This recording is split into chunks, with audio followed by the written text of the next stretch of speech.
Terminal 2 1 এর 1 platform থেকে আমরা বাস ধরেছি চেকাবল্লভপুর যাওয়ার জন্য। ওখানে আজকে আমি নেশা ফাউন্ডেশনে যাব দেখতে, আগে যোগী দেখতে যাব। সেখানে যাচ্ছি, সরকারি বাসে আছি।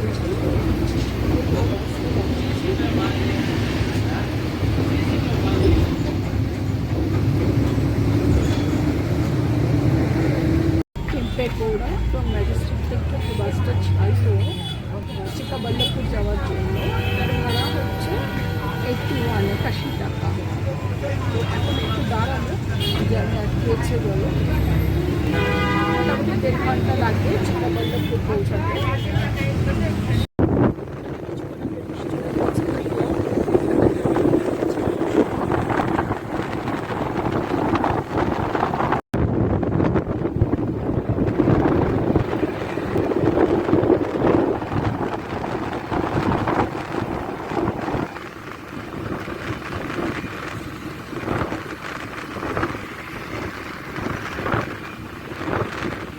বাইরে প্রচণ্ড বৃষ্টি হচ্ছে।